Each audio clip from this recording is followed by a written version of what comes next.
Well, we asked you on Facebook what would make you choose public transport over your car, and here's what some of you are saying. This netizen says a reliable public transport system that's not overcrowded, on time and doesn't get stuck for half an hour in a cabin full of people would make him give up his car. Andrew says that he would give up his car if private bus transportation was allowed in Singapore, like the minibuses they have in Hong Kong. And Emmy here says she would definitely consider it if bus and train fares reduced by 50%. And in fact, if that happens, she thinks everyone will end up taking public transport. But would you? Let us know on our Facebook and Twitter. And we're back with transport researcher and adjunct professor Paul Barter.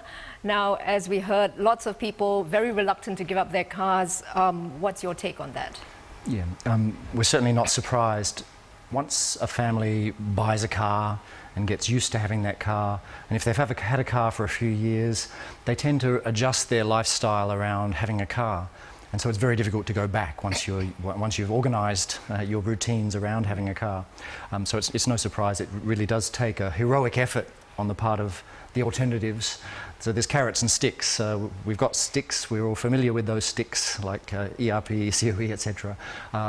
We have to keep improving the carrots, and of course the Land Transport Master Plan includes various sweeter carrots, getting better and bigger and sweeter. We have to keep doing more. Could you mention some examples of these carrots? Okay, yeah. So for example, the alternatives, all of the alternatives. The emphasis so far has been improving MRT. And we heard the viewers mentioning buses. Now, minibuses like in Hong Kong, it's not quite as easy to replicate that as you might think. Hong Kong is a public transport paradise. It's extremely dense. Parking is 3 times, 4 times more expensive there. It's not so hard to get things to work in Hong Kong. Here it's not as difficult. Many cities with minibuses, you wouldn't necessarily want to emulate the Manila jeepneys or the Jakarta microlet. So minibuses are not a panacea, but what I take from that comment is that people want short waiting times. They see that in Hong Kong with those minibuses is that they have short waiting times, they're very convenient, and they go everywhere. So a plentiful bus system. So we've got a lot of emphasis on MRT. There are signs in the Land Transport Master Plan of a lot of effort to improve the bus system. It's not enough, and I think we should expect more in the coming years, many more announcements on the bus system. We should watch for that, and certainly that's something that will be essential.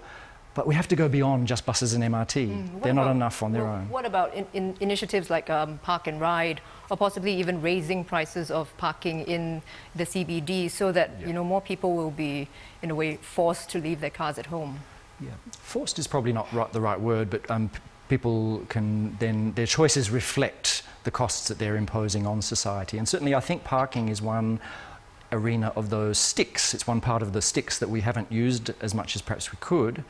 And again, it's fair in the sense of those who are causing a problem would pay more, those who don't cause the problem pay less. And if we spread out those sticks so that people have more choices, the pain may be a little less. Of course, there's always pain. When it comes to the carrots, we've got to look beyond public transport. It's not just cars versus public transport.